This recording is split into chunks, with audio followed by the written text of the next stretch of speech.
Today, most Filipinos think that Diwata simply means fairy. Something magical. Someone beautiful, glowing and sparkling with magic and always benevolent. But what if I told you that everything you think you know and everything you were taught about the Diwatas are most likely wrong? Now let me explain. So Encantadia is back with a new series, with a new generation of Diwatas. The same fantasy series that many younger Filipinos grew up with. For those who may not know, Encantadia is a beloved fantasy franchise from GMA Network that started in 2005 and remained popular 20 years later in 2025. And let's be real, Filipinos love fantasy. Movies and TV shows filled with powerful queens, shiny magic, flowing gowns. It's a whole vibe. At the heart of it all, the Diwatas, the central characters of Encantadia's magical universe. Now, don't get me wrong, I like Encantadia since the very first series, and it actually does a great job at showing Diwatas as powerful beings, as central figures. And to be fair, and I actually appreciate this, they even made a clear distinction between the Diwatas and the smaller winged fairies or pixie fairies known as the Lambanas. But even if the Diwatas were shown as mighty powerful, especially the Sangres, the way they look with flowing gowns, flawless skin, pointy ears, and glowing powers, this look still follows the Western fantasy aesthetics. So yeah, they look less like our ancient Diwatas and more like the elves in Lord of the Rings or the fairy godmothers in Disney. So if you ask our ancestors, the Diwatas were not just some, little magical fairies. The Diwatas were divine. The Diwatas were sacred. They were tied to the mountains, the rivers, the oceans, the storms. Real forces of life and death. Sometimes feared, always powerful. But never just some pretty little fairies. Mabuhay! Earn kapampangan, luwid kayo! Welcome to my channel, it's me Kirby Araullo, your friendly Pinoy historian and culture bearer. In today's video, we're talking all about the word Diwata and how this word has been misunderstood for generations, for centuries, and how everything we know about the Diwata are actually distorted by colonialism. So how we picture Diwatas today mostly came from the colonizers, not really from our own ancient mythologies. The Diwatas of our ancestors were more powerful, more complex, and honestly, way more interesting. And there's a lot to unpack and share about the Diwatas. In fact, this is not even the first time that I'm talking about Diwatas on my channel. And as always, I'll be sharing from both my research as a historian and my perspective as a culture bearer. And if you're new to my channel, I was raised deeply immersed in our diverse cultures in the motherland with a deep appreciation for our shared traditions not just across the Philippines, but throughout Southeast Asia. So I do hope that today's video sparks something in you too. Maybe inspire you to explore your own cultures, to dig deeper into your own roots, to ask about the stories in your own families, in your communities, so we can all have a better appreciation and a deeper respect for our roots and the wisdom passed down to generations. By the way, let me know in the comments below if you'd like me to do a video or even a series of videos about Encantadia's fictional world in comparison to our ancestors' indigenous mythologies. Let me know in the comments below. But for now, let's begin with the big question. Why do so many people, especially Filipinos, think that Diwatas simply mean fairy? Unknown to many Filipinos, the word Diwata actually came from the Sanskrit word Devata, which means deity or god. This word spread across Southeast Asia through the centuries of early trade and cultural exchange, deeper connections with our neighbors, long before the conquistadors even found their way to our islands. Now in the Philippines, Diwatas were seen as powerful, divine beings, deeply connected to nature, balance, and cosmic forces. In short, the Hindu-Buddhist concept of Devata blended within our own indigenous Austronesian and Southeast Asian mythologies.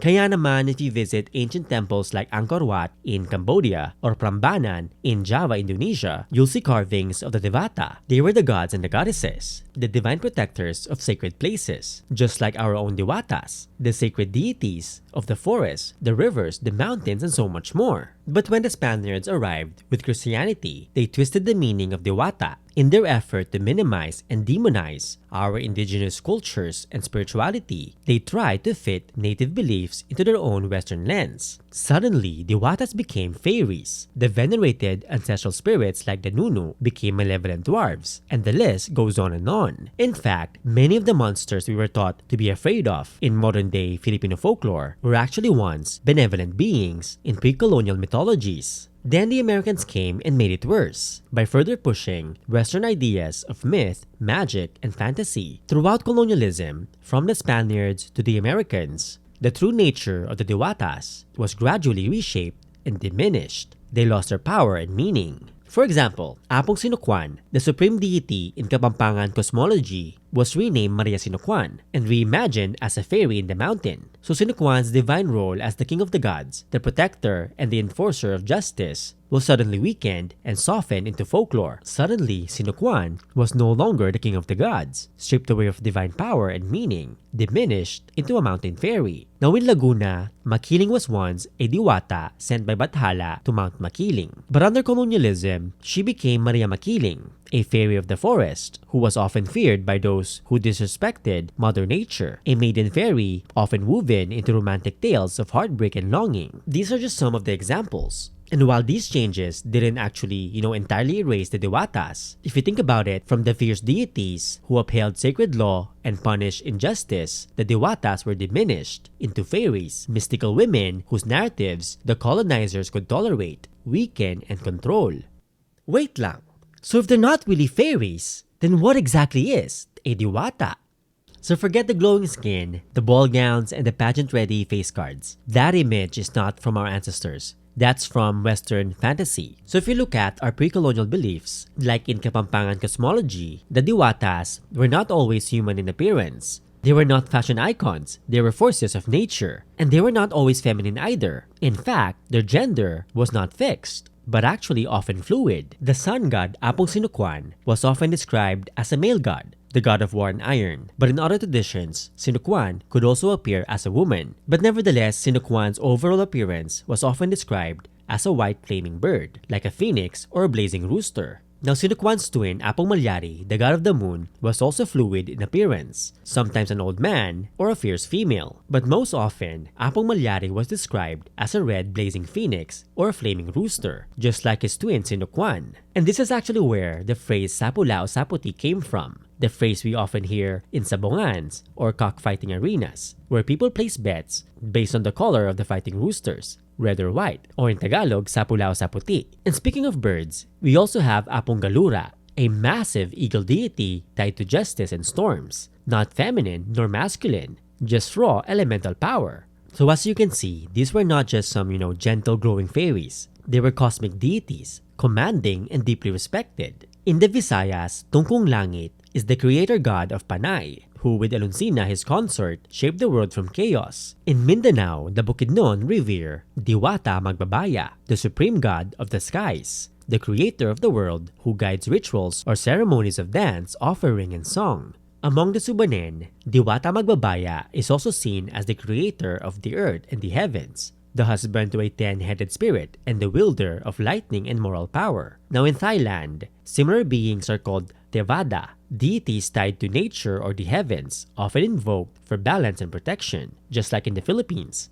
The Diwatas were not just side characters in a fantasy kingdom. They were central to how our people made sense of life, of death, nature, justice, and balance. But the thing is, when Diwatas were reduced to a glowing mestiza in a gold dress or a white dress, we actually lost sight of their sacred complexity and divine power. Something cosmic was turned into something ornamental. And actually, that's the real issue. It's not just about the aesthetics. It's about reclaiming the meaning behind the beings that our ancestors truly honored. So growing up in the Philippines, if you watch the movies, the TV shows, the comic books, read the comic books, the novels, and you hear the stories from our neighbors and friends, we're often told that the Diwatas were always gentle and kind. They're always pretty and benevolent. But the thing is, if we dig deeper into our roots, into the mythologies of our ancestors, they actually tell us otherwise. They tell us an entirely different story. In pop culture, Diwatas are often shown as nurturing, kind, and always good. But in our diverse indigenous beliefs, it was never that simple. It was never just about good versus evil. Diwatas could be generous, but also dangerous when disrespected. They upheld balance, not morality. So for example, Lacandanop, the Kapampangan god of hunger, was also known as the bringer of death and famine, often called the eater of sunlight. When Lacandanop is angered, he devours daylight and plunges communities into hardship and chaos, into famine. Then we have Lakanbini, the Kapampangan goddess of rice, who demands proper offerings and fertility rites, some of which are too X-rated for this video. But if ignored, Lakanbini can ruin harvest, cause illness, or bring drought. Not really a cute spirit, but a scary, gigantic cobra deity and a very strict guardian of balance and bountiful harvest. And even Apong Sinukwan, the highly respected and beloved god of justice, was not actually always merciful. Apong Sinukwan sends the dragon deity Alti, aka the lightning, to punish arrogance. He commands Apong Galura, the gigantic eagle deity of storms, to unleash typhoons to cleanse the land of injustice. And even Bagyu, the Kapampangan word for typhoon, came from Bagyus, referring to the flapping wings of Apong Galura.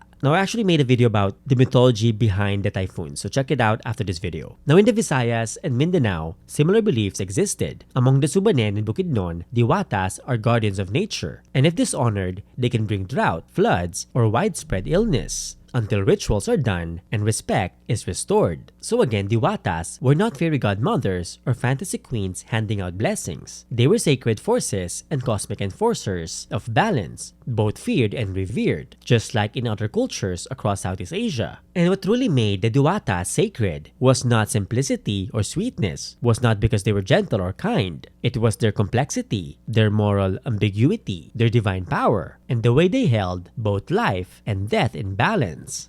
Okay, so here's the thing. Today, there's a lot of confusion around our native mythologies. You know, throughout the centuries, a lot of people, and even some textbooks, they tend to lump Diwatas, Anitos, and Engkantos all together. You know, as if they're all the same things. But the thing is, they're really not. So let's dig deeper and break it down. In our diverse pre-colonial traditions, these terms were distinct. For example, in Kapampangan culture, Diwata were the cosmic forces, while Anito meant ancestral spirits. They coexisted, but they were not the same. So first, as mentioned, Diwata comes from the Sanskrit word Devata, a deity or divine being. And in many parts of the Philippines, Diwata refers to cosmic forces of nature, to sky gods, mountain spirits, or guardians of rivers and forests. So think of creators, the gods and the goddesses, the enforcers of balance, divine beings deeply tied to land and cosmology. While Anito, on the other hand, is more commonly associated with the ancestor spirits or the household deities. These are the spirits of the dead who continue to protect our families and our communities. And Anitos could also be personal or communal. They were often honored through rituals and offerings at the altars at home or in sacred sites. And now Engkanto came later with the Spaniards. It often referred to mysterious, otherworldly beings, sometimes beautiful, sometimes frightening, enchanted beings that lived in balete trees, rivers, or remote places. And these are the stories that became more common as the colonizers rebranded our indigenous spirits into either fairies or demons. So in many of our diverse indigenous cultures, Diwatas were sacred and elemental. But the same communities also believed in the Anito, or the spirits of the ancestors. These categories overlapped, but they were not necessarily interchangeable with each other. These were not the same, and that's the point. So when we collapse them into just one category, we lose that diversity, that depth, we lose those incredible layers. We lose sight of how beautifully our ancestors were deeply connected to the spirits and the universe. Pero wait lang, what does it even matter how we talk about Diwatas today? I mean, I get it. It is easy. It is very easy for us to see Diwatas simply as myth, simply as fictional fantasy. But if you ask our ancestors, the Diwatas meant so much more. They were part of our world. Their presence were felt in the mountains, in the rivers, in the storms, in the oceans, in the wind. They were part of our everyday lives.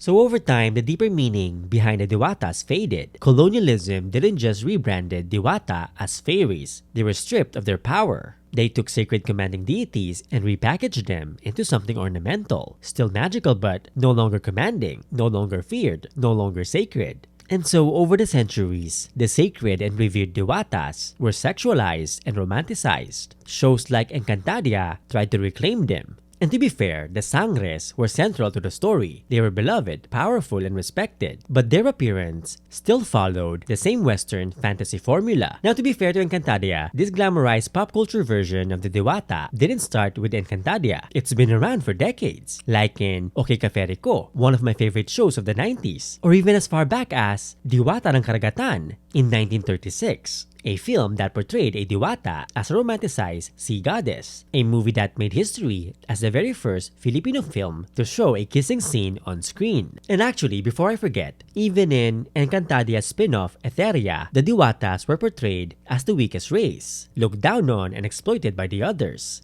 And interestingly, Encantadia's version of heaven is called Devas, another Hindu-Buddhist word for divine beings, with the same root word for Diwata. And actually, now that I think about it, these words, Diwata, Devas, Devata, also share the same root word for Deus in Latin, or Dios in Spanish, and even Zeus in Greek mythology. I mean, even the word Tuesday came from the same root word meaning sky or heavens, the same root word for deities across the many Indo-European languages. But anyways, the point is, without deeper context, we lose sight of the sacred roots of the Diwatas and the diverse yet interwoven mythologies of our ancestors. The Diwatas were not just magical figures out of fantasy fiction. They were not just simple fairies. They were reminders of our place in the world, our relationship with the land, and our responsibility to honor balance. And that is why this mattered to our ancestors, and why it still matters today. So yeah, the Diwatas were indeed magical. There's no denying that the Diwatas were magical and mythical, but not in a Tinkerbell or even the Queen of Lereo kind of way. And yes, the Diwatas were very powerful, and they were very elemental, just like the Sangres in Encantadia. But the thing is, the Diwatas of our ancestors, they were not just simple characters in a story. They were not just simple fairies in a fictional world, a fantasy world. The Diwatas were sacred, they were divine, they were the gods and the goddesses. They were part of how our ancestors made sense of the world, made sense of the universe, and how they found meaning in almost every single thing. Our ancestors, across our diverse islands, looked to the mountains, the rivers, and the oceans, the storms, and everything in between. And in those places, they found deeper meanings. A typhoon was a message from the heavens, a way for the gods to cleanse the earth of injustices. Even the mountains were themselves alive and sacred. Diwatas were the bridge between our worlds, between what we could see and the unseen. They connected nature and spirit, land and sky, the earth and the universe. They were sacred cosmic beings that held the balance of life. And this was not unique to the Philippines. It was a shared culture across Southeast Asia. For example, the island of Bali in Indonesia is actually called Pulau Dewata, the island of the gods, because of their deep and colorful spiritual traditions that thrives and survives to this very day. And again, you'll find Diwatas carved into the many ancient temples. You'll find Diwatas in our epics across our diverse oral traditions. The Diwatas were the sacred beings who created the world of our ancestors. Deities who protected the land, commanded the storms, punished arrogance, and demanded respect. Divine celestial beings watching over the islands of Southeast Asia and beyond.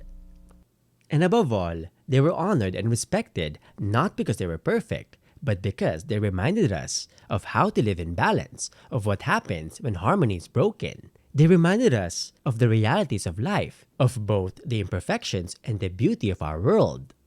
So if you want to learn more about our people's histories, cultures, mythologies, and everything in between, make sure to watch my other videos on this channel or grab copies of any of my books, coloring books, ebooks, and merch in the links below. Maraming salamat po o in Kapampangan, dakal pong salamat kay Kongan and in bahasa sog magsukol tuod kay mo. See you next time or in Tagalog kita kits and in Kapampangan, Miki Tix and in Binisaya, kita aita.